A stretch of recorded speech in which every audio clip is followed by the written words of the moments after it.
Yo, what's going on guys, Cryptic TMG back with a brand new video, and today we got a bang of a race for you guys around the Bahrain paddock circuit.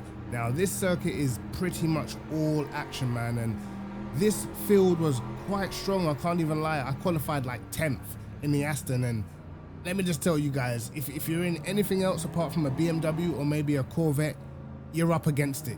You are up against it. I think there was someone in front of me that qualified in the McLaren, which he did a pretty good job to get up there in the McLaren because the BMWs are super strong, great acceleration, and I think the Corvette is really fast down the straight for whatever reason at Bahrain. So yeah, around this circuit it is very, very hard to compete, but I was feeling pretty decent in the Aston, man. I tried to have a race earlier, but I got binned in turn 2, even though I got pole position and my car was destroyed. So this was the second race I did, and I was like, bro, I better not get binned again. And I almost got binned at the beginning. The guy in the BMW, literally, I think he started too soon and then went back on the pit limiter, almost smashed into him, but your boy's got them reactions, you know what I'm saying? But into turn 1, I think I got Luke Addison on the inside. He just comes out towards the outside. We almost have more contact again, and you can already tell this is going to be a pretty aggressive race, man. But you have to be aggressive because, you know, a lot of people are in the same car and there's not too many overtaking opportunities, so you have to get your elbows out. And you can see these guys in front, they're going 3 wide already. And yeah, this race started off as a banger. I've gained 1 position, so I was pretty happy with that. Everything was good, fuel was good, didn't have to worry about fuel. I was pretty sure that the tyre wear in the Aston would probably be better than the cars in front, so that's what I was banking on. And you can see the guy leading's in the AMG as we almost get looped round. You know what it's like when you get the tap from the outside. Normally the car on the inside is the car that ends up getting spun round, but we get past, but then we send it back up the inside. And mate, this was like a full e-sporting event, just everyone sending it absolutely everywhere. And yeah, sometimes it bees like that, man. Sometimes I'm not even mad at it. I love a bit of a aggressive race, as long as, you know, you don't get taken out and everyone survives it. It's pretty cool. But as you can see, the guys ahead, they're about to get the run. Look at the BMW's acceleration out of the last corner. Can't get anywhere near it. They pick up so much time and they're really trying to follow each other's slipstream, but he cuts across him and gets binned on the straight. And I do actually think that was the guy in front of the car in front of me. It was his fault because he tried to cut in and there wasn't enough of a gap. There was still overlap, so he's ended up getting absolutely binned in a straight line. But we are trying to just bother this guy in front, see if we can put him off. But again, he covers the line, and just again, look at the acceleration. The BMW is crazy on acceleration on fix, man. It's really, really difficult to try and keep up or try and get a move done. You have to make sure you absolutely nail the corner before to get anywhere near them. But if they're half decent, chances are you're going to struggle to, you know, keep up with them. But at the front, I believe it's still an AMG that's leading. So yeah, some people have mixed it up a little bit. The Corvette, the McLaren's fighting at the front. Luke Addison's also catching them. So you can already tell, bro, it's insane. But because so many people were battling, it was helping us stay with the pack. I don't feel like my pace was amazing, but it wasn't bad. But I thought I'm just going to be defending here. I'm going to be defending the whole race, trying to stay away from the BMWs. But it seemed as if the pace was okay and we had the straight line speed, and I'm sure the tyre wear would have been pretty cool. But again, you can see the guys up in front fighting, slipstreaming each other 3 or 4 wide. It is crazy, this race, man. And I have to say, I always thought the outer loop was my favorite variant of Bahrain, but yo, the paddock circuit is pretty cool, man. I can't lie. For racing, it just seems like it's just battling into every corner. So for racing, I actually think it's better than the outer loop. The outer loop might be a little more enjoyable to drive, but this is definitely for racing a little more exciting. Definitely more opportunities to get overtakes done. But again, this guy's going to try and send it around the outside, but there isn't a lot of grip around the outside. So 9 times out of 10, if you defend the inside, you're always going to get to keep that position. But we are going to try and get back to the back of the guy in front. And that was the one corner where the Aston was actually pretty nice. The right-hander before this one, the Aston's pretty nice through there. You can carry quite a lot of speed. But I would say the BMW in the last sector, because of, you know, the slowing down for the last corner and just being able to get on the throttle, they are very, very quick out of this last corner. So I was trying to just make sure I take a good line in, but you can see on the exit it's so hard to get anywhere close. But if I could get a little bit closer, I do think we had enough straight line speed, man. I can't lie. I feel like we had enough straight line to at least challenge into turn one. And I think the Aston is slightly better on the brakes going into turn one around this circuit too.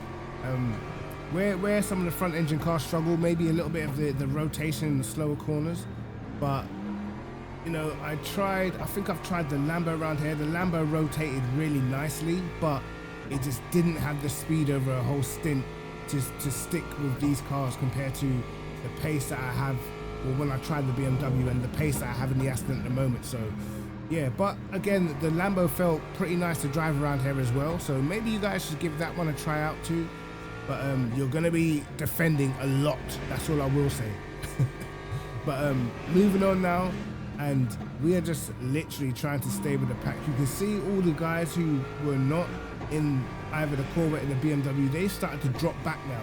They were fighting for the lead a couple of laps ago, and now they're starting to drop back through the field. They're getting munched up by the BMWs, and maybe I should have went more rearwards on my brake bias, I think, because I do feel like for the Aston around here, to be competitive, you probably have to go back almost all the way to maximum rear brake bias to be able to keep up. I did do a race again after this on stream in the Aston, and we were a little bit quicker, and I believe my brake bias was a little bit more rearwards. And even in this, my TC on 5 was probably slowing me down. It's probably a bit too much traction control.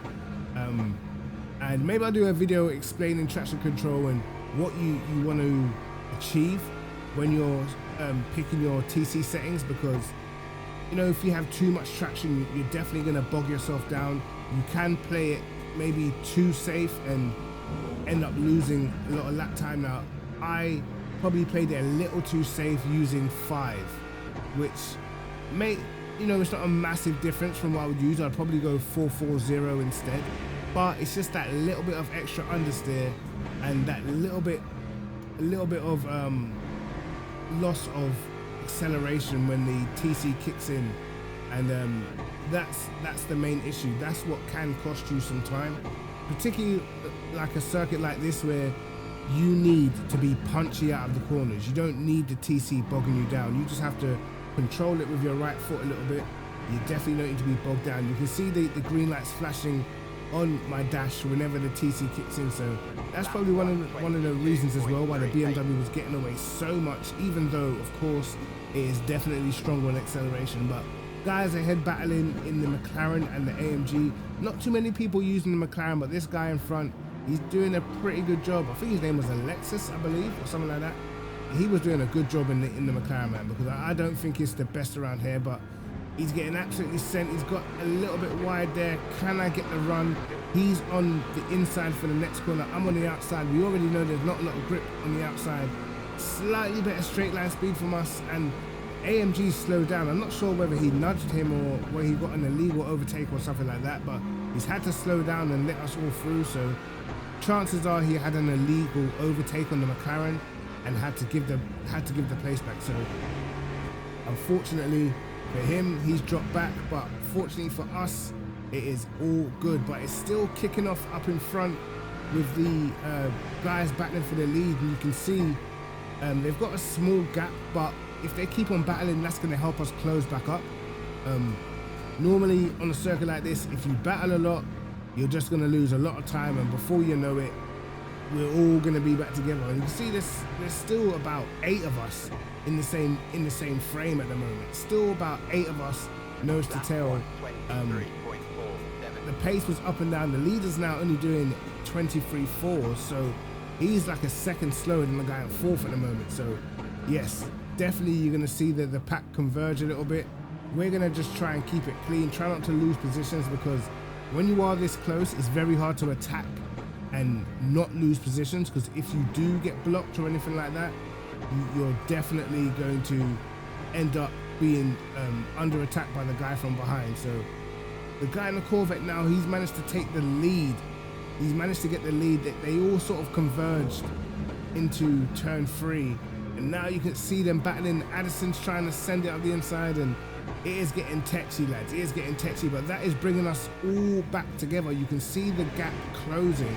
The pack stuck together, 4 of us, maybe even more, because behind Jean Blanc, they're starting to catch back up as well. So this was a crazy race, 7 laps in, and the field is pretty much still quite close together. There's only 3-second gap from 1st to 7th at the moment, so that was pretty crazy, man. But these guys back ahead. Luke Addison gets the switch back in the last corner. Could he get himself up into 3rd position? I believe he got overtaken and now trying to get the position back. And if they go into turn 1 side by side, we are definitely going to end up a lot closer, because that's an easy way to lose time. That's probably a place where you lose the most time, when you battle into turn 1. And yes, look at the field straight back together. And mate, this race was crazy. This race was crazy, and I was glad for all the battling, because it's definitely helping us stick with them. Like I said, the pace wasn't too bad, but we just struggled a little bit for me in the middle and a little bit in the last sector. We couldn't quite get the car rotated once the tires start wearing. I don't know what it is. I think it is a T300 issue, but I'm gonna show you guys in a second. When the tires are really fresh, like the wheel feels okay, you know, I could deal with it. But for whatever reason, through this next corner, when the tires start wearing, the wheel gets increasingly heavy through that corner, and it's almost like you struggle to turn the wheel. Like, it gets super heavy just through that one corner. I don't know what it is, but I've noticed it, that through that corner, the wheel gets seriously heavy, and then for whatever reason, it's almost like impossible to turn the wheel sometimes. So you'll see me later on in the race where I take that corner and I can't turn the wheel. The car just goes straight. So I don't know what it is. Maybe it might be something in my force feedback settings, because I've changed so much stuff since this game came out in my profile for the settings in the game files for my wheel, that maybe is something just reacting badly to what I've done, because it's very weird. It just goes super heavy.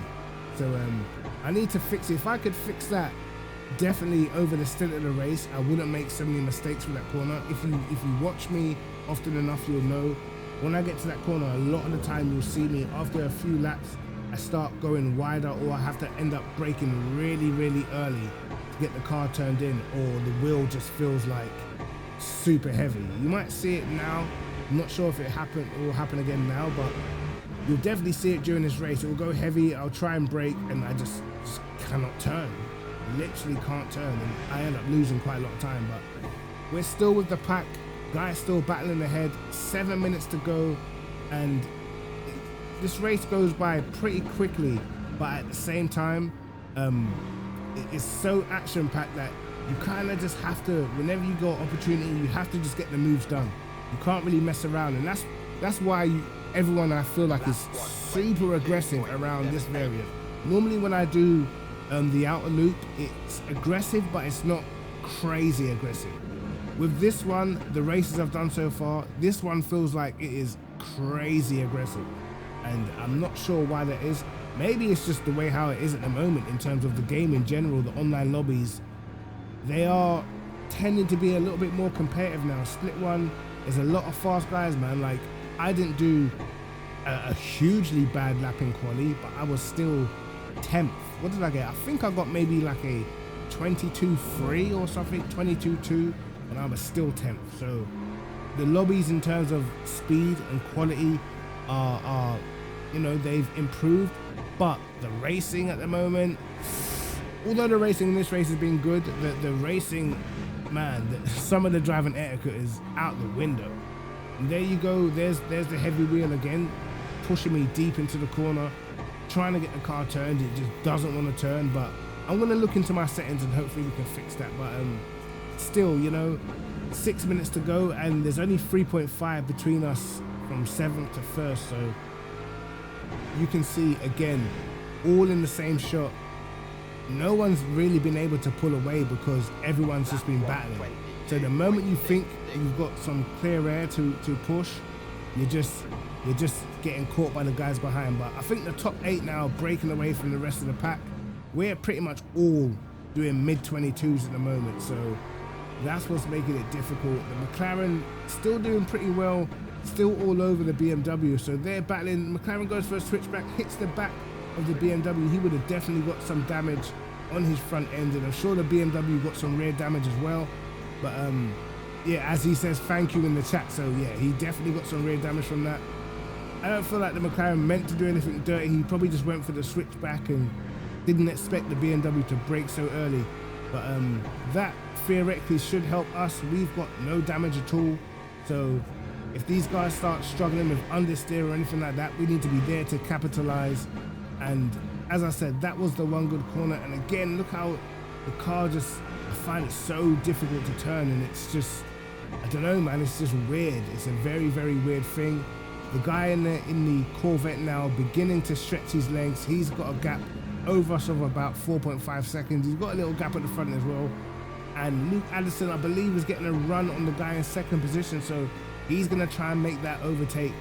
I'm telling you, man, this lobby was cracked, man. So many fast people, and it was good to see some other cars on the grid, man. But we do a 23.2, which is 9/10 slower than what the leader did. So awful lap for us, absolutely awful. But you can see again, we're pretty strong on the brakes. We go slightly deep, and the AMG behind us, he's going to try and send it. So we need to be careful going into this corner. I sort of know whenever someone's within, you know, 3 or 4 attempts, you have to defend the inside because they will just send it. If you leave the inside open, it's pretty much, it's on you, man. It's on you. Obviously, most people tend to send it and then overshoot the corner, but you know, you just have to defend it inside. We defend it inside this time, no grip on the outside, and he gets hung out to dry a little bit. We didn't really push him off, but I do know offline the marbles will end up taking you wide. But these guys in front absolutely going for it, and we need to use this to close the gap. And we managed to actually make the corner this time, and we look like we got a pretty good run on the McLaren. Let's see what the straight line speed difference is like. The Aston, again, always good on the straights. I was thinking I was going to take the inside, but I didn't want to end up going too deep into the last corner. So instead, we'll focus on the switchback. The McLaren actually gets a pretty good run, but I believe the Aston does have advantage on the straight line speed. Also, I believe the McLaren is quite difficult to get stopped for turn 1. I've actually tried that myself, and the braking's not the best. We're in the slipstream, he's left the door open, and we're just going to send it. And as I said, Aston a lot better on the brakes, a little bit of contact there, but we're gonna leave each other space around this part of the track. Careful not to overtake off the track, brake on the inside, and I'm just about got the car slowed down and keep the position. This guy almost hits the wall coming out of that corner though, and we managed to get up into 6th position. This race has been just to and fro the whole entire time, and it was a close one. I was going to defend it, but I thought he can't send it into this corner. The braking zone's not that big, so it'll be pretty difficult for him to get the car slowed down in time. Plus, I know, as I said, by trying the McLaren myself, you know what it is capable of on the brakes, and that's kind of why I didn't defend that, because I knew that the McLaren can't really outbrake a Aston unless they just go super late and just run me completely off the track. So don't feel like that was a really an overtaking opportunity for him, and he tucked him behind nicely. So let's see if we can sort of get onto this guy in front. He's wide on the last corner. We definitely got a better run, but it just seems like it just doesn't matter. It doesn't even matter. Even when they take the corner wrong in the BMW, it just doesn't even matter. The acceleration that it has is just insane, man.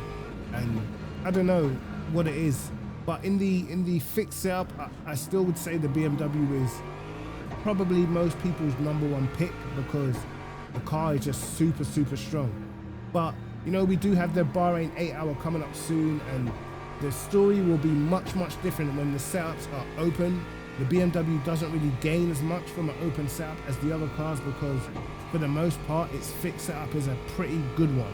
So that's the thing about the BMW. A lot of people always get confused to the pace of the BM.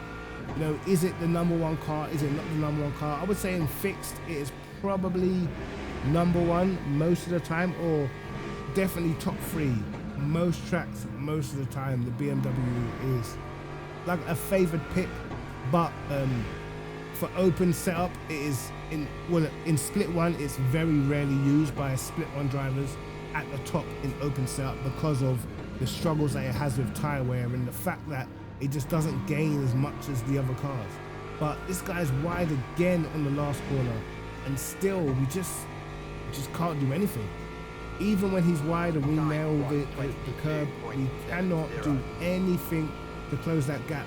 But onto the last lap, could we close the gap a little bit and make him defend? We're a little bit too far away for a move into turn one, but you can see on the brakes, we're gaining loads at this stage. And some of that I feel like is the front tire wear from the BMW. So again, you start losing a little bit of braking performance. But as I said, guys, like for me, what I tend to do is once I start losing braking performance and stuff like that, I just go another click rearwards on the brake bias, and that normally helps me out. Maybe I go 1 or 2 clicks as long as you can control it.